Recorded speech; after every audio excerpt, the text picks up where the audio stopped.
उत्तर प्रदेश की बात करेंगे, जिसके बारे में कहा जाता है दिल्ली का रास्ता उत्तर प्रदेश से होकर आता है। 59 सीटों पर चुनाव है, किसके दावे में कितना दम है, बात करेंगे।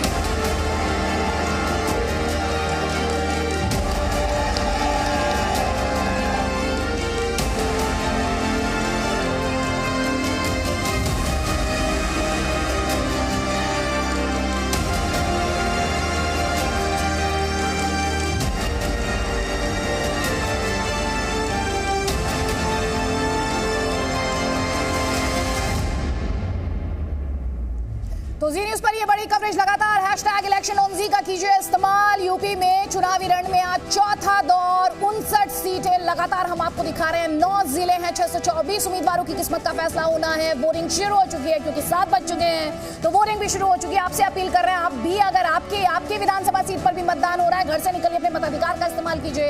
और हमारे साथ शिवांगी भी है। शिवांगी, गुड मॉर्निंग, मैं हूं शिवांगी ठाकुर। और देखिए, आज यूपी का रण है। लगातार जो मतदाता हैं उनसे हम यही अपील कर रहे हैं कि अपने घर से निकलिए और मतदान कीजिए। पहले मतदान फिर जलपान पहले हो जाए तो भी कोई बात नहीं, लेकिन घर से निकलिए, भारी संख्या में वोट कीजिए, क्योंकि वोट आपका अधिकार है और आपका एक वोट बहुत कुछ बदल सकता है। अदिति, तो आपका वोट बहुत कुछ बदल सकता है। बार बार हम आपसे एक ही बात कह रहे हैं कि नेताओं को अकाउंटेबल बनाइए। हर बार हमने आपसे ये बात कही है, नेताओं का रिपोर्ट कार्ड तैयार कीजिए, क्योंकि आज का रॉकस्टार अगर कोई है तो नेता नहीं है। आज का रॉकस्टार अगर कोई है तो वो वोटर है, और सब कुछ आप ही के हाथ में है। तो 59 सीटें हैं, 9 जिले हैं, 624 उम्मीदवारों की किस्मत का फैसला होना है। जैसे कि हम आपको बार बार बता रहे हैं, मतदान शुरू हो चुका है। और आपको बता दें, अवध के लिए भी लड़ाई का बिगुल बज चुका है। बड़े जिले जिन पर आज बात करनी बहुत ज्यादा जरूरी हो जाती है, लखीमपुर खीरी, लखनऊ कैंट, रायबरेली सदर, उन्नाव, वो सीटें जो लगातार सुर्खियों में रही हैं।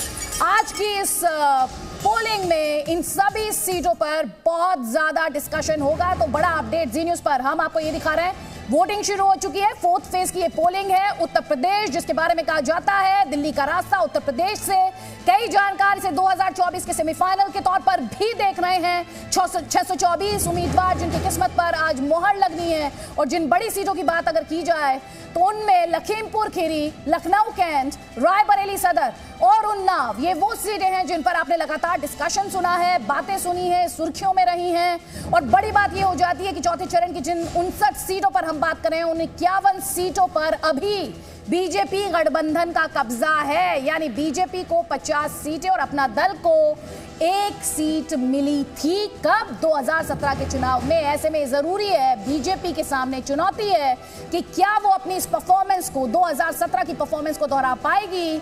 ये एक बड़ा चैलेंज बीजेपी के सामने है। वही समाजवादी पार्टी इस इक्वेशन को चेंज करना चाहेगी, और 4 सीटें उसे 2017 में मिली थी। वही कांग्रेस के इम्तिहान के तौर पर भी आप इसे देख सकते हैं। कांग्रेस और बीएसपी ने 2-2 सीटें 2017 में निकाली थी। कांग्रेस के टिकट पर जीतने वाले दोनों ही विधायक और बीएसपी का एक विधायक अब बीजेपी का दामन थाम चुके हैं। 4 जिलों में बीजेपी ने इनमें 9 जिलों में से क्लीन स्वीप किया था।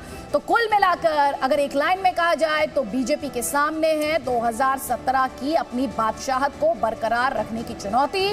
और विपक्ष के लिहाज से बात की जाए, समाजवादी पार्टी के अलायंस के लिहाज से बात की जाए तो सत्ता में आने की चुनौती, और दूसरे विपक्षी दलों के सामने चुनौती अपने वजूद को बरकरार रखने की। Presenting B News app available on Google Play and App Store. Download it now.